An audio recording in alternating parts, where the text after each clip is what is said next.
Hello friends, welcome to my channel get set learn. Get set learn में मैं सूरज आप सभी का फिर से स्वागत करता हूँ। लास्ट के लेक्चर में मैंने ज्योग्राफी में ये देखा था कि लास्ट का दो टॉपिक छूट गया था, which is coastal plains and the desert. तो आज इस वीडियो में हम लोग कोस्टल प्लेन और द डेजर्ट को ही कंप्लीट करेंगे, तो जाकर मेरा चैप्टर 2 कंप्लीट हो जाएगा। ओके, तो चलिए कुछ देर ना करते हुए हम लोग फिर से स्टार्ट करते हैं और ये फटाक से समझ लेते हैं। तो सबसे पहला टॉपिक जो आता है ना, वो हमारा आता है कोस्टल प्लेन्स। तो कोस्टल प्लेन्स क्या है?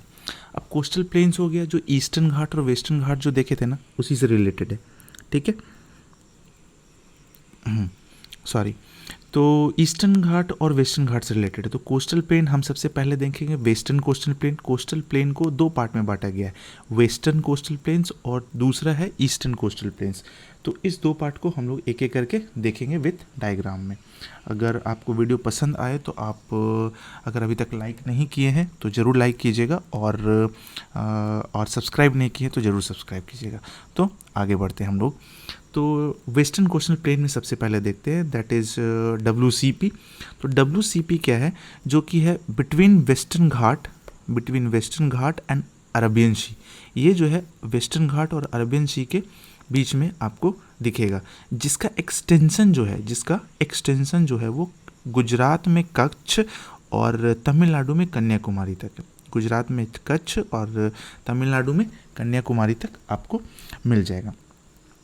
ये गुजरात से स्टार्ट होकर और तमिलनाडु में कन्याकुमारी तक देखने को मिलता है। इसमें जो है ना, जैसा कि तीसरा पॉइंट में लिखा हुआ है, इसमें जो है contain estuaries of Narmada and Tapi. अब एस्चुअरीज क्या होता है? एस्चुअरीज जो हो गया ना, वो किसी भी नदी की सहायक नदियाँ होती है।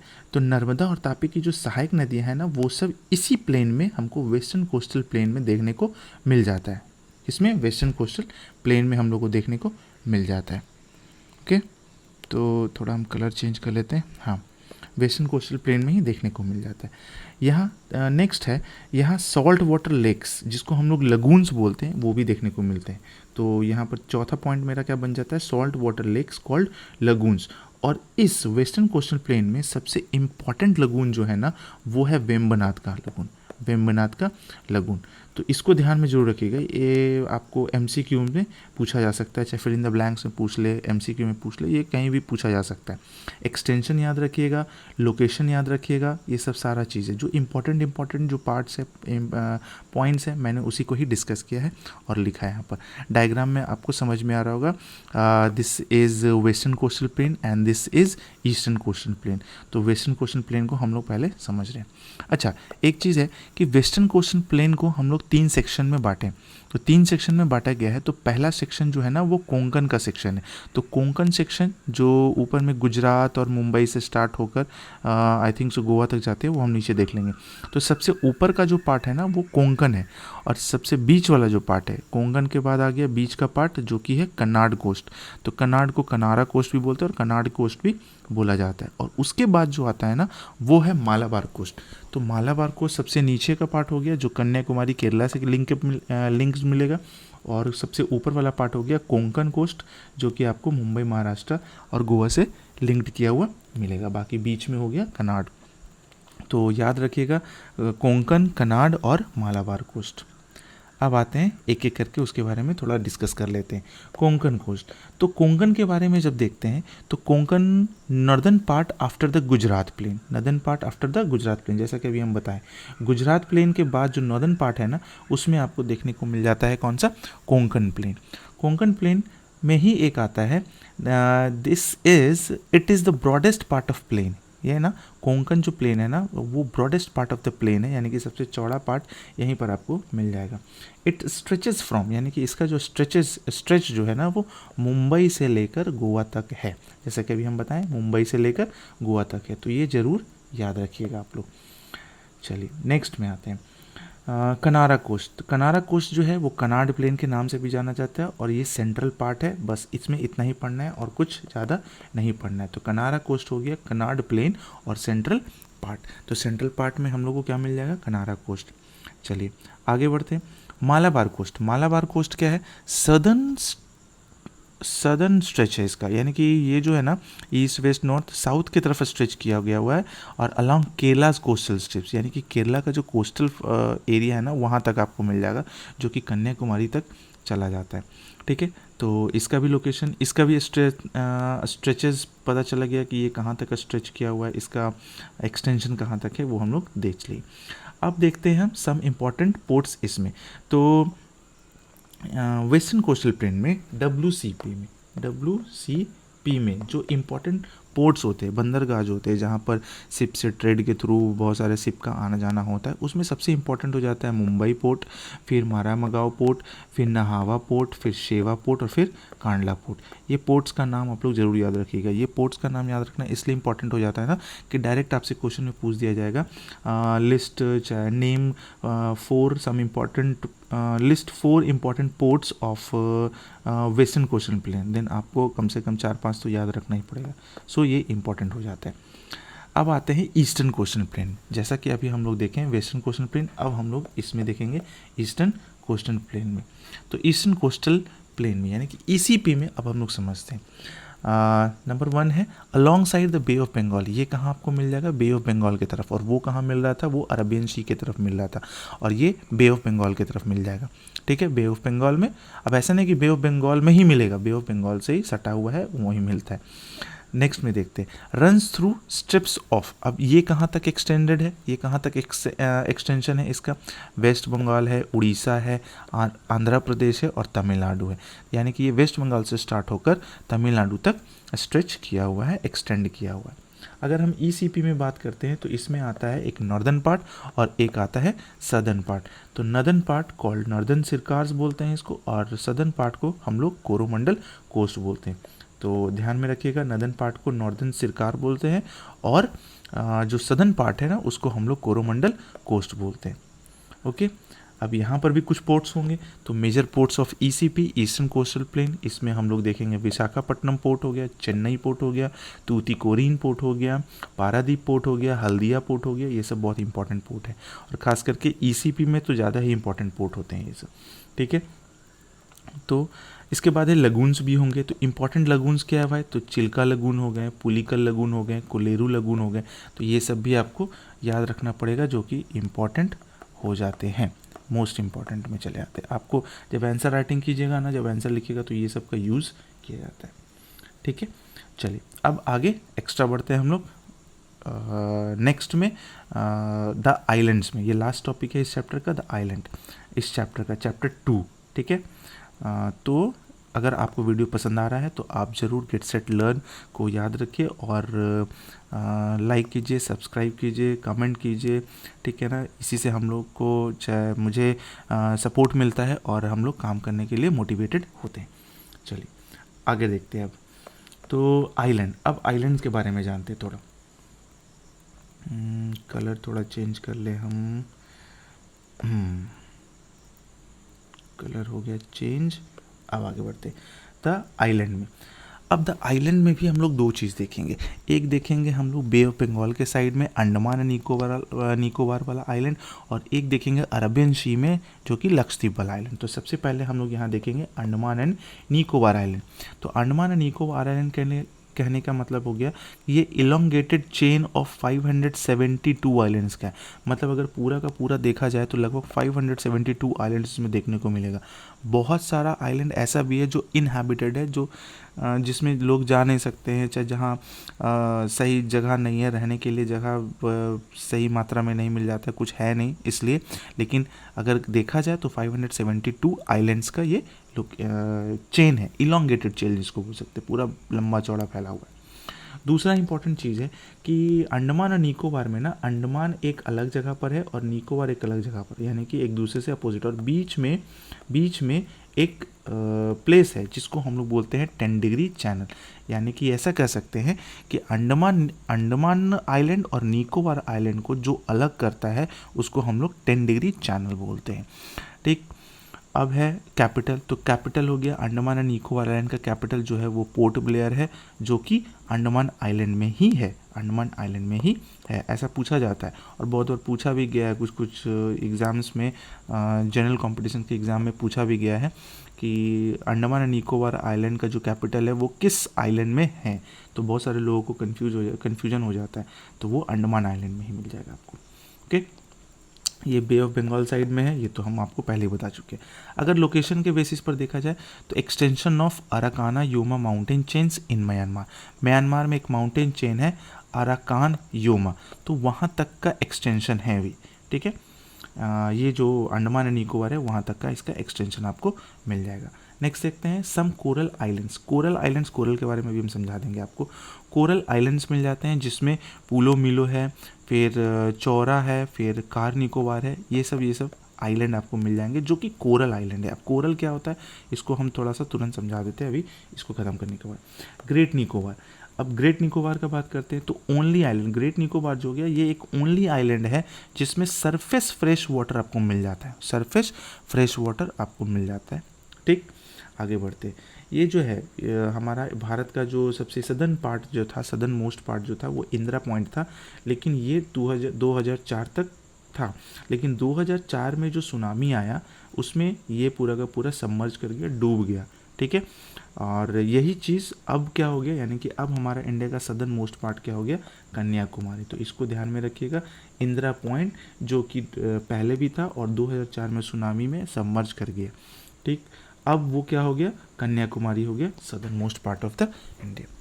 अगर रॉक की बात करें तो यहाँ लाइमस्टोन मिल जाते हैं आपको, सैंडस्टोन मिल जाते हैं आपको, शेल टाइप रॉक्स मिल जाते हैं, ये सब सारे यहाँ पर मिल जाएंगे। अब बात करते हैं लक्षद्वीप की। तो एक साइड में था जो बे ऑफ बंगाल में आपका अंडमान एंड निकोबार आइलैंड था, अब देखते हैं जो कि अरबियन सी में है लक्षद्वीप। तो लक्षद्वीप के बारे में बात करते हैं, इसको थोड़ा चेंज कर ले, हाँ। तो लक्षद्वीप में बात करते हैं तो ये 36 आइलैंड, जिसमें कि 36 आइलैंड का चेन है, 36 आइलैंड इसमें आपको देखने को मिलेंगे, जिसमें कि 10 जो है ना इनहैबिटेड है, यानी कि रहने लायक नहीं है। मीनिंग्स ऑफ नेम, यानी कि लक्षद्वीप का मीनिंग जो है ना उसका मतलब होता है 100,000 आइलैंड, 100,000 आइलैंड, ओके। बस लिखा हुआ था बुक्स में तो हम आपको बता दिए। It is a coral island, ये एक कोरल आइलैंड है। कोरल कैसे बनता है इसके बारे में अभी हम बताएंगे। ऐसे अगर आपको कोरल के बारे में बहुत अच्छे से समझना है ना तो एक कैलिफोर्निया इंस्टीट्यूट ऑफ साइंस का एक वीडियो है, छोटा सा वीडियो है, 1.5-2 मिनट का वीडियो होगा, वो बहुत अच्छा है, जिससे ये समझ में आता है कि कोरल आइलैंड्स, कोरल्स बनते कैसे और कोरल रीफ्स कैसे तैयार होते। वैसे अभी हम आपको लिख कर हम आपको समझा देंगे। तो कोरल आइलैंड है जिसका इलोंगेशन जो है ना 220 से 440 किलोमीटर तक है फ्रॉम कोच्चि केरला। कोच्चि केरला से 220-440 किलोमीटर के रेंज में आपको ये पूरे के पूरे कोरल आइलैंड मिल जाएंगे। यहाँ पर कोरल पॉलिप्स पाए जाते हैं, कोरल पॉलिप्स को भी हम आगे एक्सप्लेन करेंगे, वो सब एक ही में आ जाएगा। कोरल पॉलिप्स पाए जाते हैं और फिर coral reefs attach to the shore, इसके शोर एरिया में, यानी कि जो नज़दीक एरिया होता है ना, पानी के नज़दीक वाले एरिया, शोर एरिया, जिसमें कोरल रीफ्स आपको मिल जाते हैं, तो यही कोरल रीफ्स है।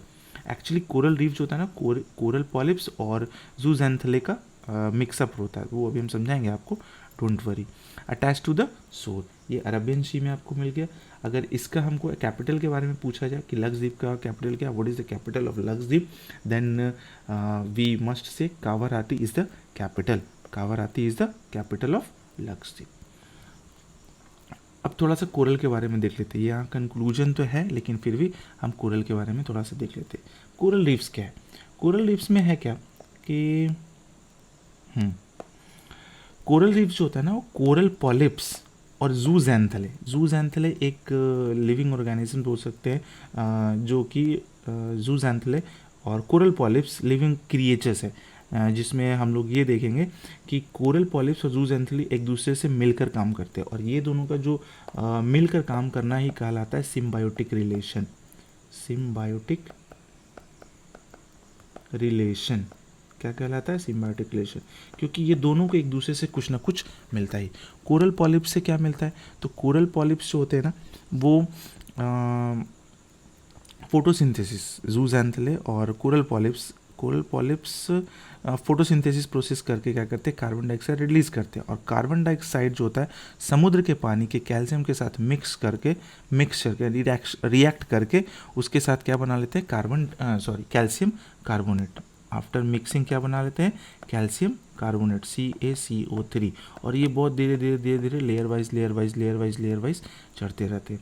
तो ये इसको कार्बन डाइऑक्साइड अवेलेबल करा देते हैं, और जूस एंथले इसको एक स्ट्रक्चर दे देता है वो रिएक्शन के थ्रू, ताकि वो एक स्केलेटन फॉर्म में धीरे धीरे जमते चला जाए, और वही धीरे धीरे जमते एक कोरल रीफ्स तैयार कर जाता है, और जो कि हार्ड बन जाता है और शोर एरिया में कहीं पर आपको पड़ा मिल जाता है।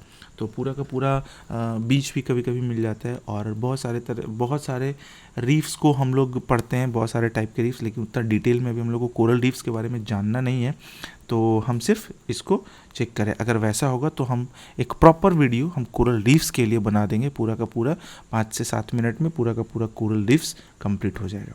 ठीक है, तो ये ध्यान में रखिएगा कोरल रीफ्स का। चलिए, तो अब बात करते हैं हम लोग, यहाँ तक तो देख ही लिए थे capital of Lakshadweep, that is Kavaratti. अब हम लोग कंक्लूजन कर लेते हैं, पूरे का पूरे चैप्टर का कंक्लूजन। इसमें हम लोग को क्या पढ़े हुआ है, तो हम लोग पढ़े नॉर्दर्न प्लेन्स, जो कि बना क्या, ग्रैनरी, अनाज बहुत, फूड बास्केट ऑफ कंट्री जिसको बोल सकते हैं, यानी कि नॉर्दर्न प्लेन को हम लोग क्या बोलेंगे, food basket of country. Peninsular plain को, यानी कि पेनिनसुलर रीजन को क्या बोले, रिच इन मिनरल्स, बहुत सारे मिनरल्स है इसमें, रिच इन मिनरल्स। और नॉर्दर्न माउंटेन्स, तो नॉर्दर्न माउंटेन्स में नेचुरल बाउंड्री है, protect the rest of the country from the cold winds of the countries. Northern mountains में हिमालय जो आ जाते हैं, सीटी बज रहा है, ये एक्चुअली कैंपस में गार्ड जो है ना वो सीटी बजाते रहते हैं, चेक करते रहते हैं सारे तरफ घूम घूम के, तो आपको थोड़ा सा वीडियो में ये सीटी का आवाज़ आ रहा होगा।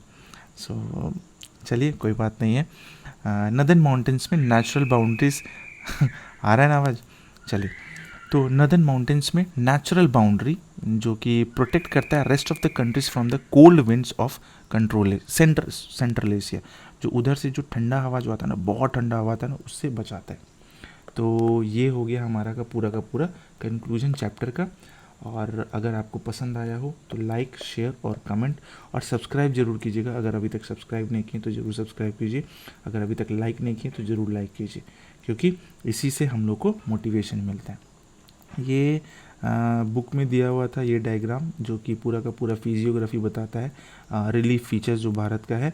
ये अगर आपको लगे तो आप स्क्रीनशॉट लेके रख सकते हैं। ये पूरा का पूरा चीज़ है, जिसमें पूरा का पूरा कन्याकुमारी, हर एक चीज़ को, western Ghat, eastern Ghat, the peninsular plateau, central highland, the great Indian desert, फिर इधर आप आ जाइए गारो खासी जयंतिया, नागा हिल्स, ये पूरा का पूरा हिमालय, जो पीर पंजाल रेंज है, जस्कर रेंज है, काराकोरम है, कौन सा रेंज, पूरा का पूरा इधर नदी आपको दिख जाएगा, हिंदू कुश है, ऊपर में पामीर नॉट मिल जाएगा, फिर इधर ग्रेटर हिमालयज़ में आपको कौन कौन सा रेंज है वो मिल जाएगा, कंचनजंगा हो गया, फिर बहुत सारा पासेस का नाम लिखा हुआ है वो हो गया, नामचा बारवा बहुत इंपॉर्टेंट है ये हो गया।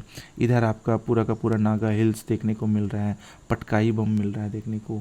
फिर अगर इधर आते हैं तो छोटा नागपुर प्लेटी हो गया, बाघेल खंड हो गया, फिर माइकल रेंज हो गया, कैमूर हिल्स हो गया, यहाँ पर विंध्या रेंज हो गया, जो कि बहुत एंशेंट फॉर्म में है, बहुत एंशेंट से ही है।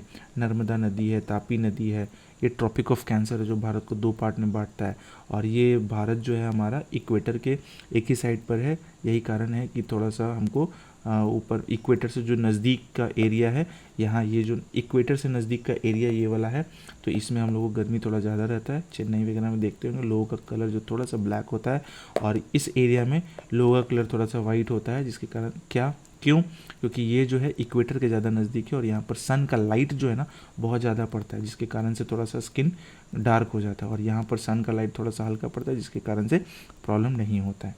ठीक है, तो ये सब रेंज में आपको हमेशा ठंडा ही मिलेगा लगभग, और ये सब एरियाज़ में आपको गर्मी बहुत ज़्यादा ही मिलती है।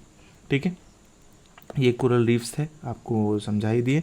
तो आशा करते हैं कि ये पूरा का पूरा चैप्टर अब आपका अच्छे से कंप्लीट हो गया होगा। आप इस वीडियो को 1 बार 2 बार 3 बार देखिए, नहीं देख रहे हैं तो सिर्फ हेडफोन लगाकर सुनिए, देखिए क्या इसमें बताया जा रहा है। ठीक है, सारा का सारा हम एक इम्पॉर्टेंट टॉपिक, एक इम्पॉर्टेंट पार्ट जो है ना, सब कुछ हम कॉपी करके आपको हम दिए हैं। तो अगर आपको नोट्स भी चाहिए होगा तो आप कमेंट में ज़रूर बताइएगा, सारा का सारा हम नोट्स आप लोगों को अवेलेबल कराने का कोशिश करेंगे।